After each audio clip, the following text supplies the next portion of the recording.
You welcome back to my channel. मैं आज आप लोगों के लिए लेकर आ चुकी हूँ एक कलेक्टिव रीडिंग जिसका टॉपिक रहने वाला है आज सारा दिन आपके पर्सन आपके लिए कैसा महसूस कर रहे थे, कैसा फील कर रहे थे, हम ये जानेंगे। रीडिंग जनरल है, कलेक्टिव है, सभी ज़ोडिएक साइंस के लिए है, हर उम्र के व्यक्ति के लिए है, टाइमलेस है। जब भी आप इस वीडियो तक पहुँचेंगे, जब भी आप इस वीडियो को देख रहे हैं, आपके साथ तभी रेजोनेट करेगा, फिर चाहे आप इस वीडियो तक कितने भी समय बाद क्यों न पहुँचे हों। ये रीडिंग जनरल है, कलेक्टिव है, सभी ज़ोडिएक साइंस के लिए है। As you all know, male female दोनों के लिए एप्लीकेबल है। और जब भी आप इस वीडियो को देख रहे हैं, ये तभी आपके साथ रेजोनेट करेगा, यह तभी आपके लिए एप्लीकेबल है। Okay, so let's not waste time, reading start करते हैं और देखते हैं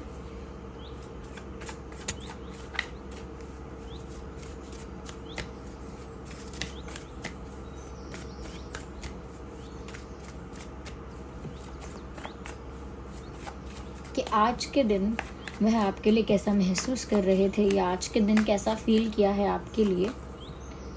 मुझे लगता है कहीं ना कहीं वो यूनिवर्स से प्रे कर रहे हैं कि इस रिश्ते को बचा लो या इस प्यार को बचा लो। मे बी दे थिंक कि कुछ तो ऐसा होने वाला है या कुछ तो ऐसा हो गया है। हो सकता है कि आज उनकी इंट्यूशन उनको ये बात कुछ ज़्यादा ही बता रही है। उनकी इंट्यूशन उन्हें ये बात के लिए कुछ ज़्यादा ही ज़ोर दे रही है, जैसे कि कुछ इस रिश्ते में पूरी तरह बिगड़ जाएगा और पूरी तरह टूट जाएगा।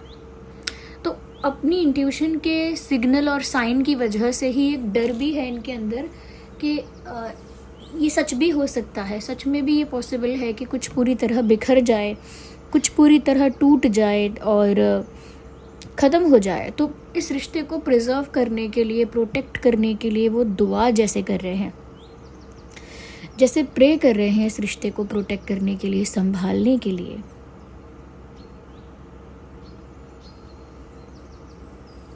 Yes,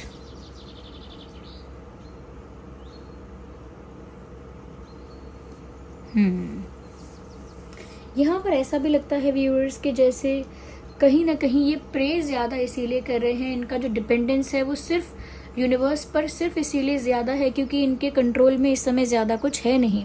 and that's how they feel also. उनको लगता भी यही है कि मेरे बस में ज़्यादा कुछ नहीं है, मैं सिर्फ प्रे कर सकती हूँ कि भगवान इस रिश्ते को टूटने से बचा लेना। तो आज के दिन उन्होंने ये प्रे किया है, मन ही मन चाहा है।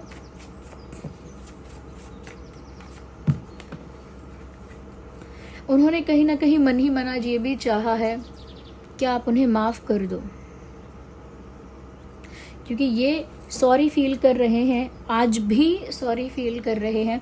क्योंकि मैं ये रीडिंग आज के लिए कर रही हूँ, जिस दिन आप ये रीडिंग देख रहे हैं उस दिन के लिए कर रही हूँ, तो मैं और ज़्यादा पास्ट का बोल नहीं सकती या मैं फ्यूचर का अभी नहीं बोल सकती। लेकिन रीडिंग क्योंकि व्यूअर्स टाइमलेस होती है, तो आपके पास्ट फ्यूचर के साथ भी रिलेट रेजोनेट कर सकती है। आप ये कह सकते हैं कि ये पास्ट में हो चुका है जो आप बता रही हैं, या फिर अभी ना होकर ये फिर हो सकता है कल परसों में हो जाए, क्योंकि ये एनर्जी जो होती है ना वो रिस्ट्रिक्टेड नहीं होता, जो भी एनर्जी वर्क होता है।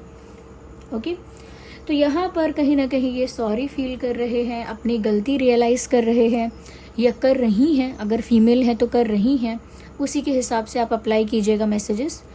तो सॉरी फील करने के साथ साथ एक एक्सपेक्टेशन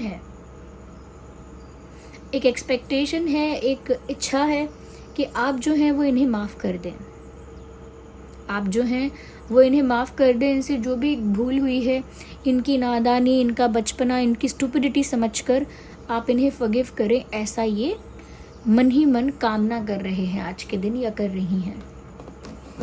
बिकॉज एक रियलाइजेशन तो हुआ है। अब वो कौन सी मिस्टेक का रियलाइजेशन है वो तो आप बेटर जानते हैं viewers, you know that better.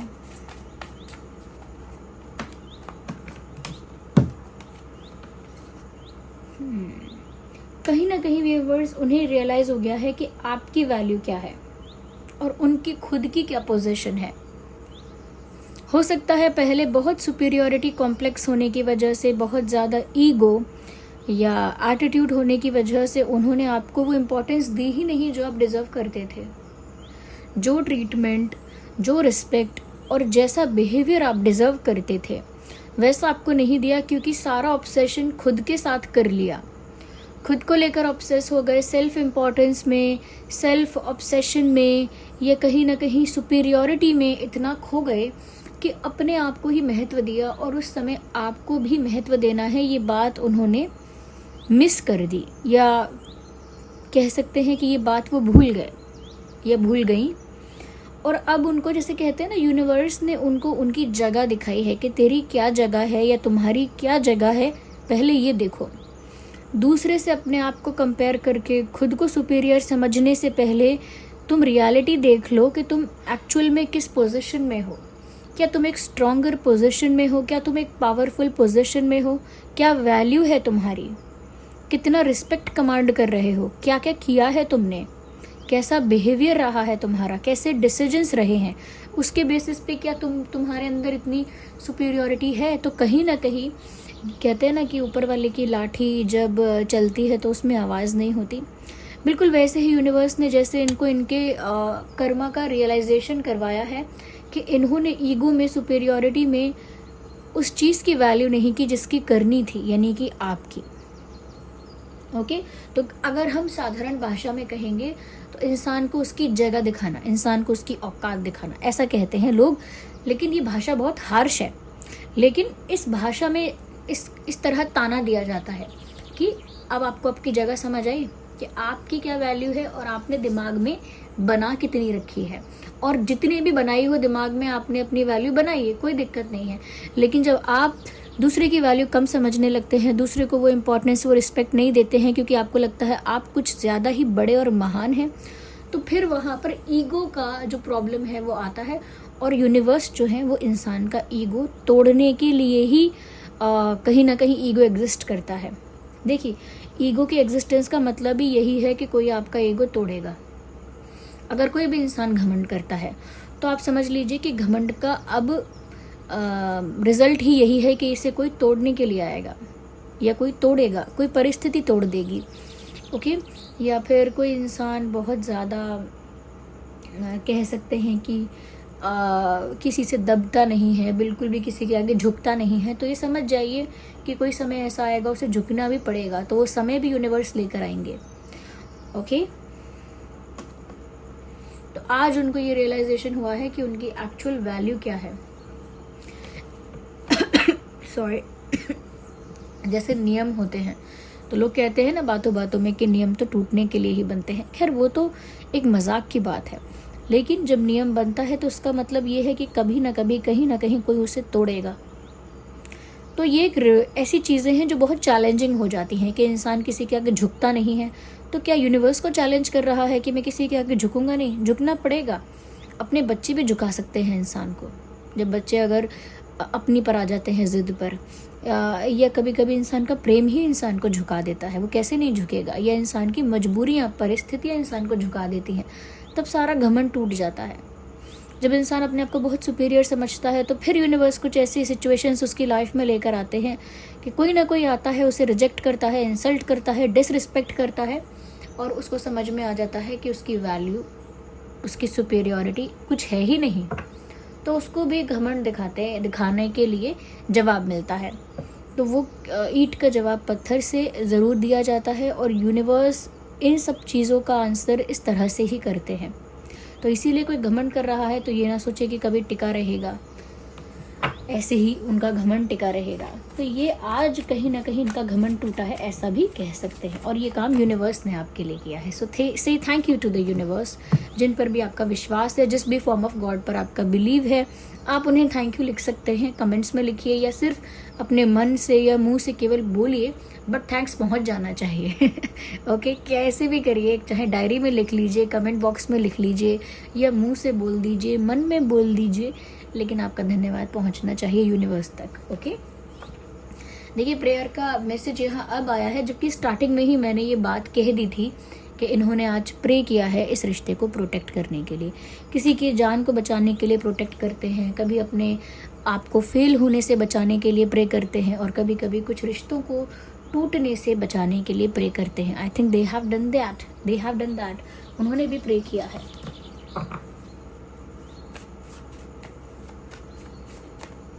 So let's shuffle more. Well, 2 card unfold हुए हैं. We will not consider both of them. We have to shuffle more. फिर से 2 कार्ड्स आए हैं. Let's shuffle again. और आज कैसा फील किया है आपको लेकर. So here we have one card which is trickery. Interesting. मुझे लगता है they are asking something from you and they expect that you will give that to that person. So they are asking for love, they are asking for forgiveness, they are asking for response. ऐसा लगता है कि वो आपसे कुछ मांगना चाह रहे हैं और उम्मीद रखते हैं कि आपका इतना बड़ा दिल है कि आप दे देंगे. जैसे माफ़ी चाह रहे हैं तो आप उन्हें माफ़ी दे देंगे, आपका इतना बड़ा दिल है. या फिर आपसे टाइम चाह रहे हैं कि टाइम दो थोड़ा, मुझे आपका टाइम चाहिए, तो आपका इतना बड़ा दिल है कि आप टाइम दे देंगे. या फिर आपसे कोई फेवर चाह रहे हैं, कोई हेल्प या कोई फेवर, तो भी उनके मन में एक आशा है कि आपका इतना बड़ा दिल है, या इतना काइंड और हम्बल हार्ट है कि आप ज़रूर वो चीज़ दे देंगे. So maybe it looks like they want to ask for something. जैसे किसी चीज़ के लिए कुछ पूछ रहे हैं या कुछ मांग रहे हैं. I am sure they are asking for something. और जब कुछ मांग रहे हैं तो 100% विश्वास करते हैं, एक्सपेक्ट करते हैं कि आप दे दोगे. उधार भी उससे मांगा जाता है जिसका पता हो कि ये दे सकता है. उससे नहीं मांगते जो कभी देगा ही नहीं. हेल्प भी उसी से मांगी जाती है जिसका पता होता है कि ये हेल्प करेगा. उससे कभी नहीं मांगते जो करेगा ही नहीं. बिल्कुल मुझे लगता है कि उन्हें पूरी उम्मीद है कि आप उन्हें वो माफ़ी, वो हेल्प, वो फेवर या वो टाइम या एनीथिंग एल्स दे सकते हैं, तभी वो आपसे कुछ मांगना चाहते हैं. और आज उन्होंने ये सोचा है कि उन्हें आपसे कुछ मांगना है. अब वो आप पर डिपेंड करता है viewers that you want to give something or not. वो तो आप पर ही निर्भर करेगा ना कि आपको देना है कि नहीं.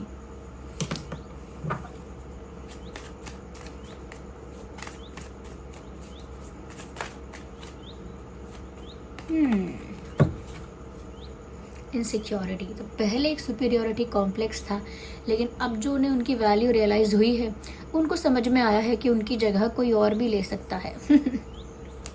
या पहले उन्हें लगा था कि हम ही हम हैं, हमसे आगे कोई नहीं.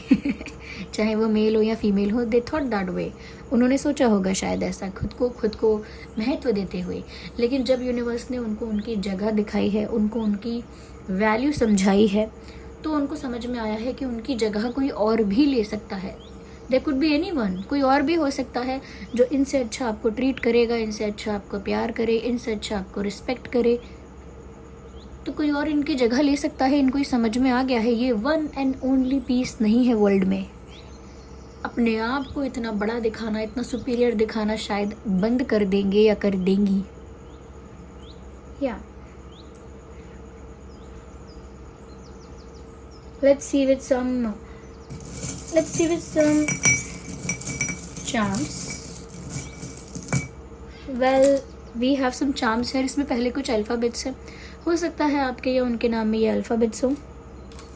We have R for rabbit. तो R उनके या आपके नाम में R हो सकता है. M for monkey. तो हो सकता है आपके या उनके नाम में M हो सकता है.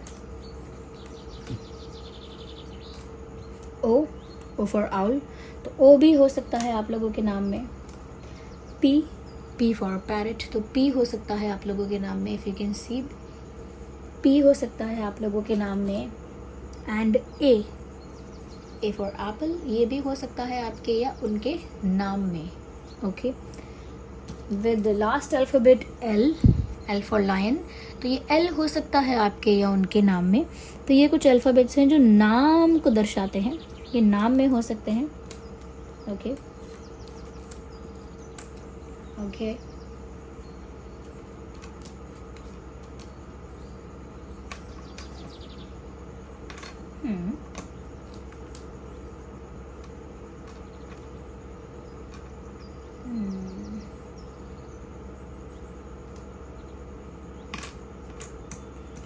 कुछ अल्फ़ाबेट्स, कुछ चार्म्स यहाँ पर हैं. So they see your happy ending with you. उनके दिमाग में एक इल्यूजन है या फिर एक विजन है कि उनकी आपके साथ हैप्पी एंडिंग होगी. एंड दो आज़ाद पक्षी मुझे यहाँ नज़र आ रहे हैं उड़ते हुए. Okay, you can see there are 2 birds flying. Can you see that? There are 2 birds flying, यानी दोनों पक्षी आज़ाद हैं. किससे आज़ाद हैं? दुख से आज़ाद हो गए हैं, दर्द से आज़ाद हो गए हैं, गिल्ट से आज़ाद हो गए हैं, रिग्रेट से आज़ाद हो गए हैं. तो ये 2 पक्षी आप दोनों ही हैं व्यूअर्स, जो पेन से आज़ाद हो रहे हैं. So this was the reading. I hope ये रीडिंग आपके लिए हेल्पफुल और रिलेटेबल रही है. ओके, आप कमेंट करके बताइए कितना रेजोनेट और रिलेट करती है. अगर आप नए हैं सब्सक्राइब करें, वीडियो को लाइक करना ना भूलें और कमेंट करके बताएं कितना रेजोनेट करती है. यूनिवर्स को थैंक यू करना ना भूलें. और आपके इतने सारे प्यारे कमेंट्स के लिए, इतने सारे लाइक्स के लिए thank you so much. Thank you so much. इतने सारे लोग लाइक करते हैं, कमेंट करते हैं. I really appreciate and I am really thankful to it. Thank you so much. चलिए मिलते हैं अगली रीडिंग में. Bye bye, take care.